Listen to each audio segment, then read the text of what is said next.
Hi there.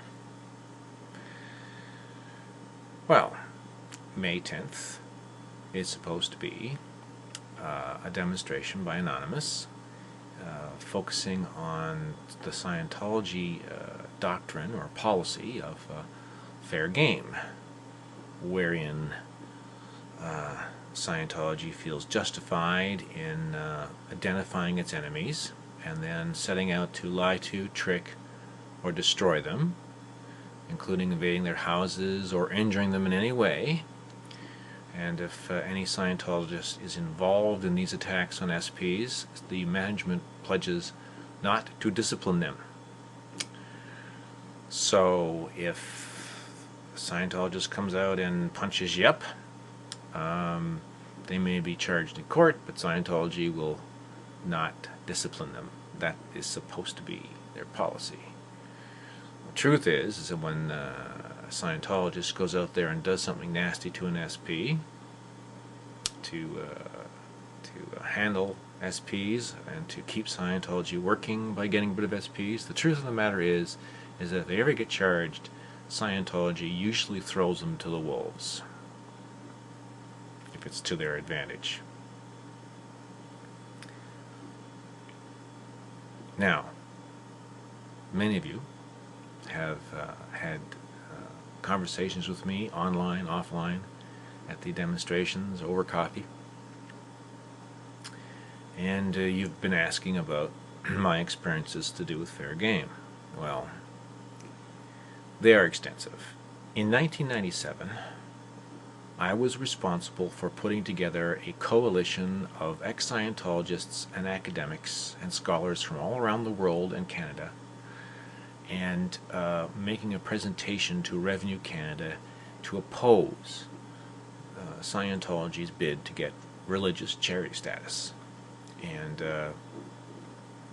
this bid by Scientology was defeated, although Revenue Canada has never officially announced that.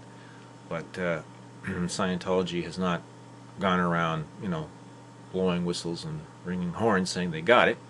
And Revenue Canada has asked me if I would be available to testify about the content of that brief should Scientology appeal Revenue Canada's decision. So I guess it's pretty well established that Scientology did not get charity status as a religion in Canada, and they are not recognized in Ontario as an official religious denomination. That was in '97, and Scientology has been coming after me ever since. Right up to the end of 2002, they were really attacking me. They were attacking me on the street and online. From 1997 to 2003, we did pickets, over 80 of them, and at most of those, after 1998, Scientology had people out there in direct opposition to us. We came to call them the OT3 Goon Squad. And some of the things that happened at pickets, to make a long story short, I have to read it, there's so many things. At the pickets, there was constant photographing and videos of the picketers. We were often surrounded so we couldn't move. They would step on our heels, kick us, walk in front of us and stop suddenly, trying to cause an accident.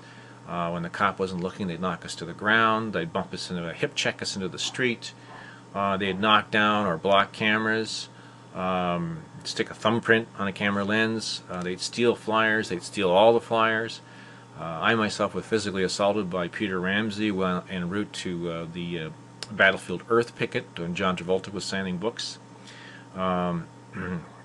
They would often bull bait us at the pickets with information, personal information they gathered from various means, including stealing our garbage.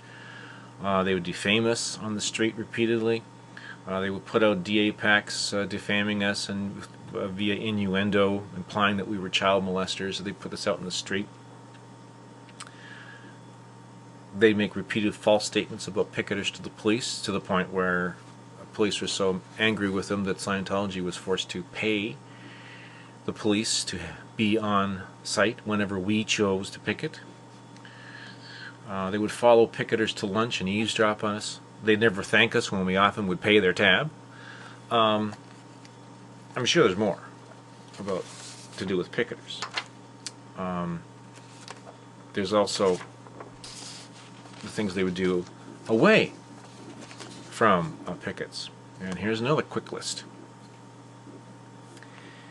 They would, they intervened in my case, in my son's court case. He was involved in some minor drug trafficking and did 200 hours of community service. They sent defaming letters to the prosecution claiming that I was a pagan and a drug user, and that I was a bad parent, and that's why I should be investigated more than Christopher. They made repeated false claims online that my home had been raided by the police or had been searched by the police, which is not true, and that my house was being used as a distribution point for illegal drug trafficking, also false. OSA thug Al Butner visited my elderly and ill parents in Ottawa, threatening legal action against our entire family, root and branch. That was covered in the Globe and Mail.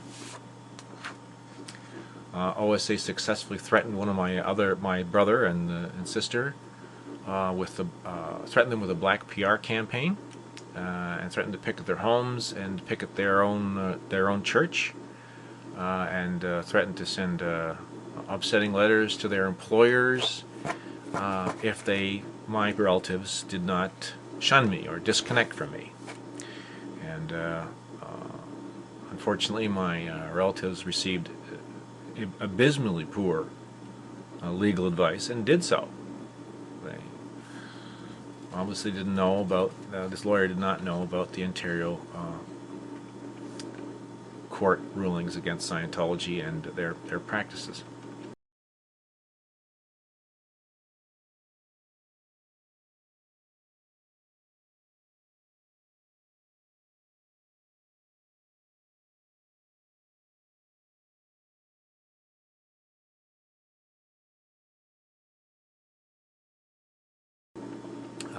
OSA had followed picketers home and then staked them out, watching them until they had the opportunity to follow those picketers to their places of work. Then they would steal the mail of picketers from their mailboxes. There's a video of Peter Ramsey doing something like that to one of the picketers. They would publicly threaten to send defaming letters to the employers of picketers, and then they would send the letters. They posted my family's medical data online. They posted my credit information and another picketer's credit information online. They organized a campaign online of multiple defamations, innuendo, and distortions of my personal information.